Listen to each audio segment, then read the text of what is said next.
So who won the big game? We all did. Of course, we're going to talk about that Doctor Strange trailer as well as episode 8 of Peacemaker on today's episode of the Geek Watch podcast.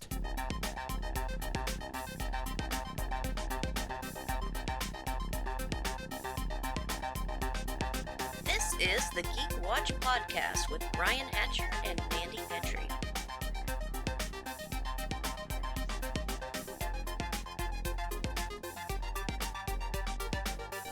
Greetings, Geek Watchers, and welcome to episode 139 of the Geek Watch podcast. I'm Brian Hatcher, and with me, as always, Geek Watch's own resident geek goddess, Mandy Petrie. Hi, Brian. Let's bring it up. We're going to talk about the big game, and we're going to call it the big game because we don't want to get sued. Yes, the season finale of the sports ball, major sports ball league. Yeah, and of course, everybody talks about the commercials. Right. And they had a few geek-centric commercials. We did get to see a little bit of a trailer for the new Lord of the Rings series that's coming out. Yes. Mm-hmm. And we did get to see a little bit of the Moon Knight. Another couple of scenes, and that's going to be coming out in March. But we got to talk about that Doctor Strange trailer. Yes. We actually got 2 of them because they didn't want to spend all the money it was going to cost to get 2 minutes of commercial time. So they got just enough to let people know that the full-blown trailer had dropped. Now, what was interesting was the little small teaser for the main trailer did still have a couple of scenes in it that we didn't see in the main trailer and a couple of hints. Mm-hmm. But then we got the big, massive trailer, which had a couple of scenes from the teaser trailer that we got after Spider-Man. But there's a lot of stuff there and a lot to talk about. Mm-hmm. So, well, first of all, since this trailer has dropped and since they dropped the new poster, of course, the internet, the geek world has been tearing this stuff apart, playing the trailer back frame by frame. Yes. They have been going over the poster with a literal microscope, trying to pull every little bit of information that they can get out of everything. Some of it's a little reaching. You know, that's a little far-fetched. Oh, for sure. And I found it really amusing that a lot of these breakdowns for the trailer, they say, well, you know, this is an absolute confirmation of that this is going to be in the movie. But then you're like, are you sure? Right. And then somebody else does the same thing. And they say, well, no, this is a confirmation of something else completely different.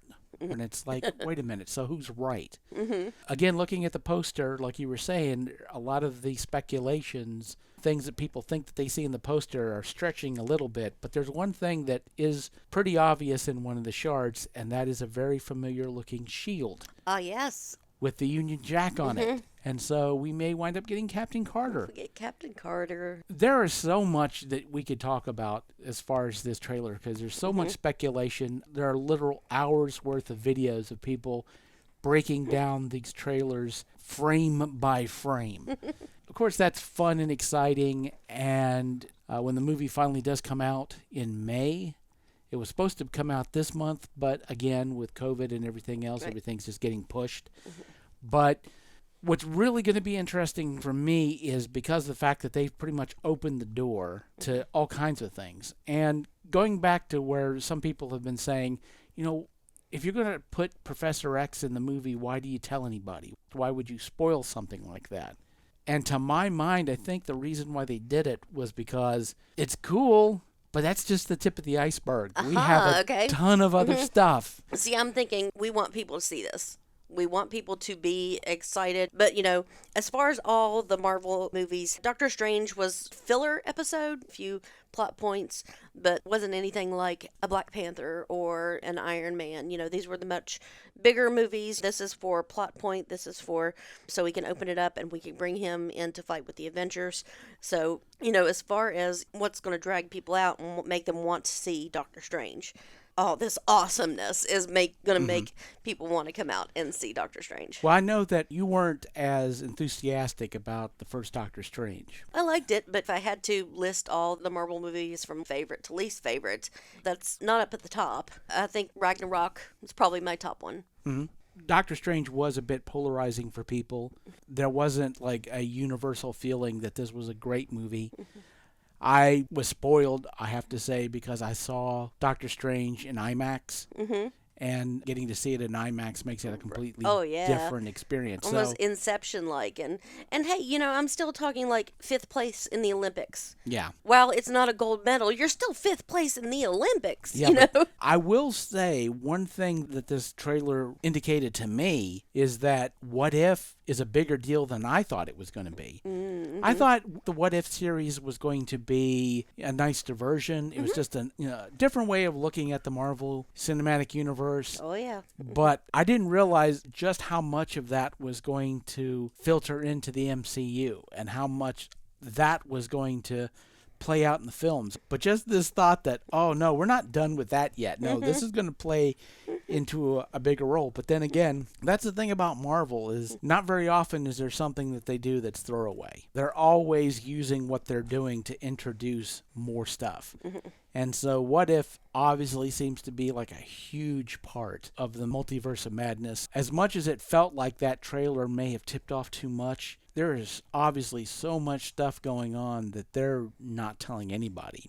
But rumors are absolutely running rampant. Oh yeah. So May can't get here soon enough. So now immemorials are never fun. Oh yes, but I had almost forgotten. Yeah. So we have to talk a minute about Ivan Reitman, who passed away last Saturday. He helped engineer a huge part of my young life. Of course, everybody's going to remember him for Ghostbusters and Ghostbusters 2, but I remember other of his comedies, Meatballs and Stripes, and Twins, and Kindergarten Cop. Yes. With him, John Landis, and Steven Spielberg, those were the directors that basically made the films of my young life.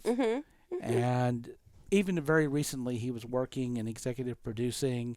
I know that he was executive producing a television show of Stripes that was supposed to be coming out. Really? Oh, that's interesting. Yeah, and of course he was working a lot with his son, Jason. He was an executive producer for the new Ghostbusters movie. So, I mean, this guy was continually working. Right. More as a producer now than a director, but he was still getting in the director's chair. But he was a seminal director when it came to the 80s and the 90s and contributed a great deal to pop culture, to films, comedies. He certainly made his mark, and I mean, it's a shame that it's over, for sure. Thank you, Ivan, for everything. So, we are going to have to talk about, we've seen episode 8 of Peacemaker.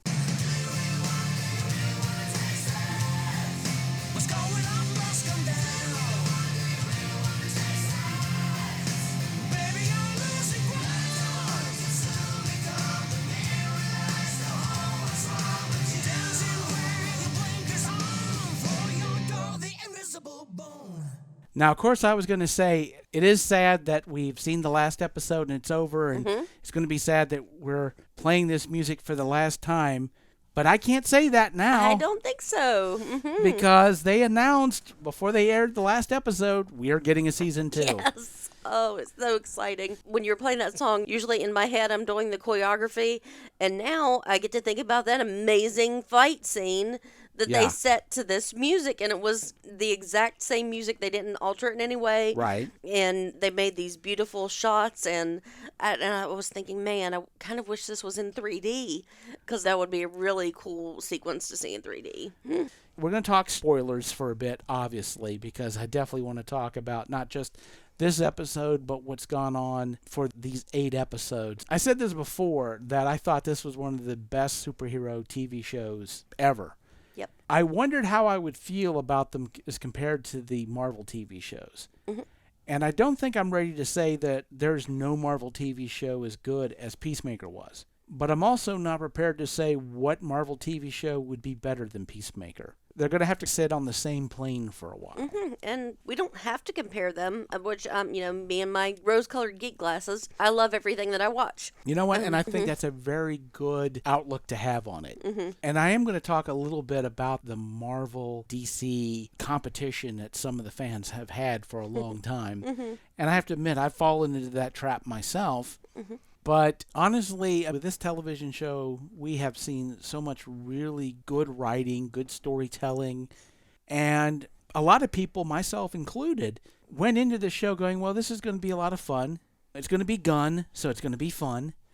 But it just seemed to me this was going to be like a fun little side project that he did, and it's going to be fun watching John Cena doing what he does best. But cuss and shoot guns. it's going to be a fun little diversion. And what I certainly didn't expect that it was going to be as big a deal as it was, that it was going to be as not just as funny as it was, because I mean I expected it was going to be funny and entertaining, but also just heart-wrenching in some cases. Oh, absolutely, and so deep. And Yeah. Peacemaker is such a deep, harsh character. You know, we're talking on the level of like Oedipus and Hamlet here.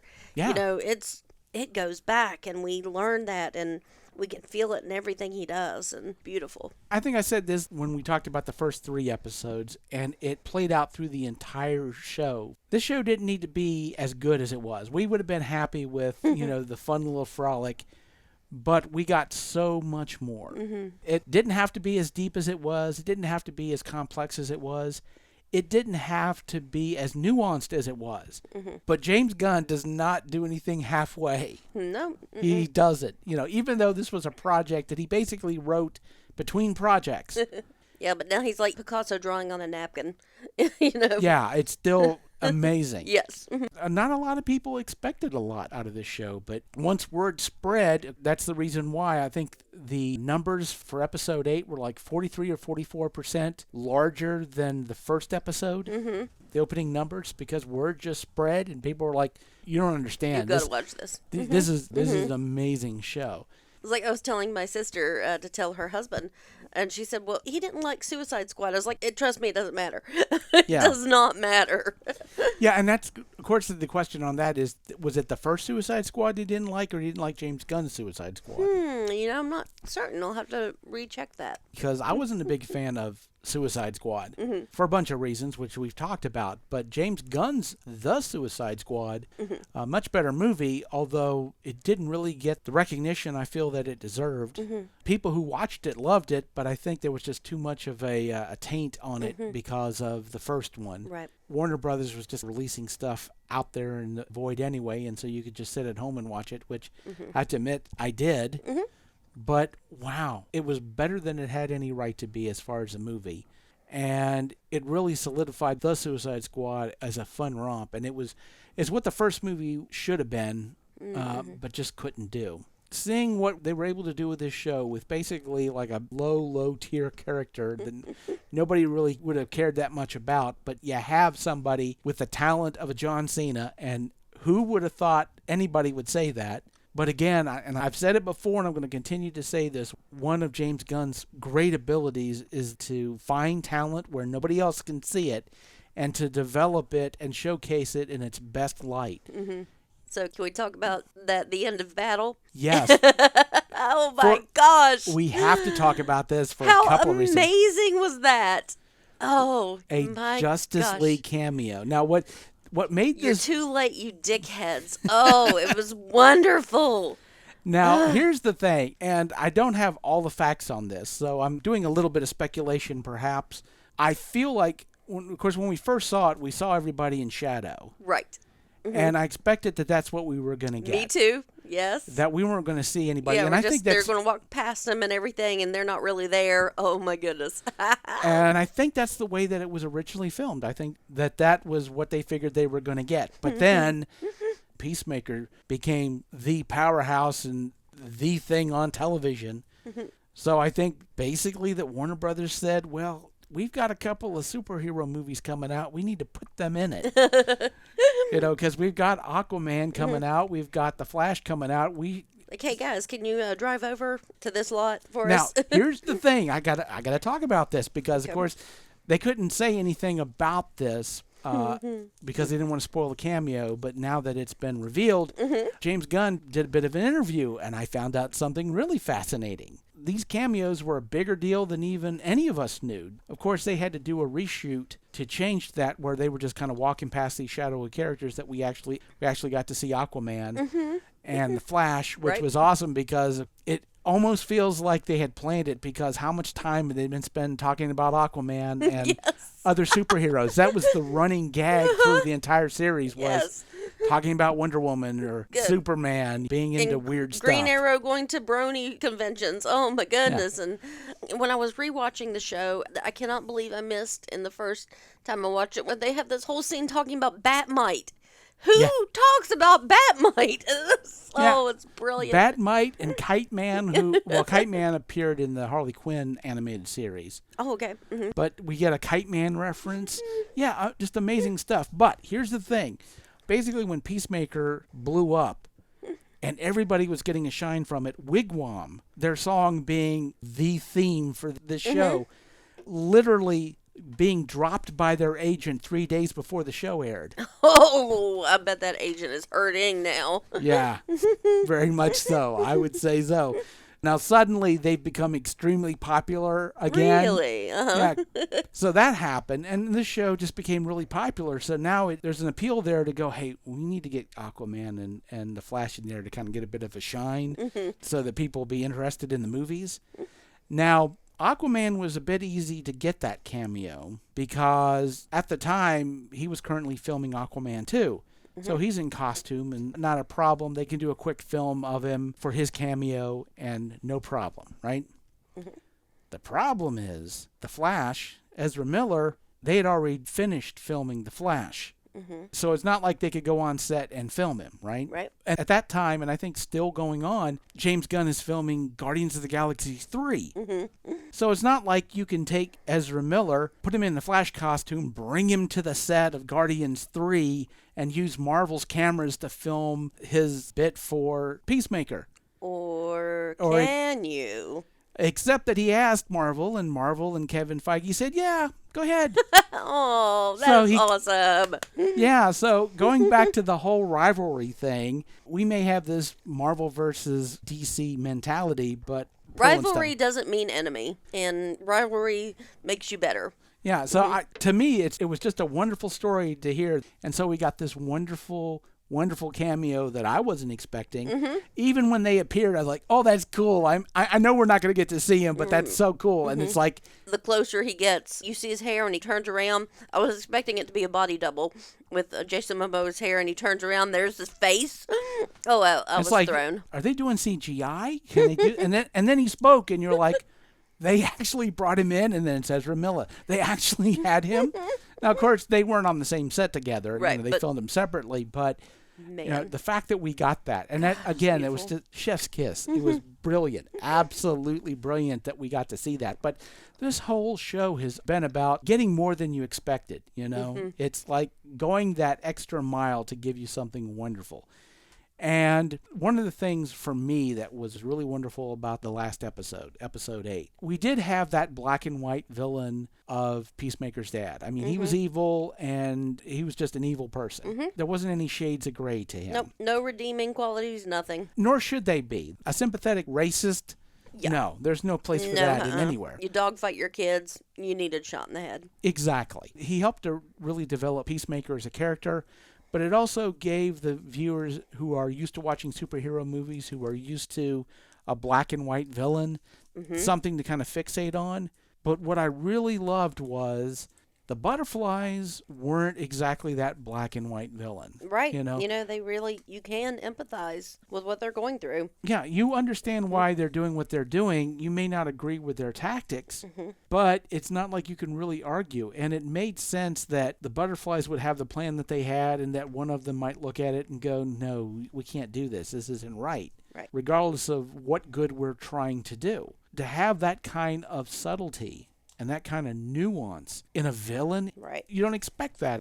Yeah, I mean, this show, top to bottom, it over-delivered constantly. Yep.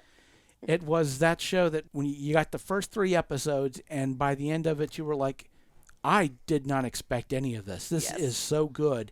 And wondering how in the world are they going to be able to stick the landing, and they did. Perfectly. That last scene with his last little bit of jelly eagerly going off, and then that his dad sits beside of him. And I'm, where are we going? I am so excited to see what's next. I cannot wait. And we're getting the season 2. They've already announced it.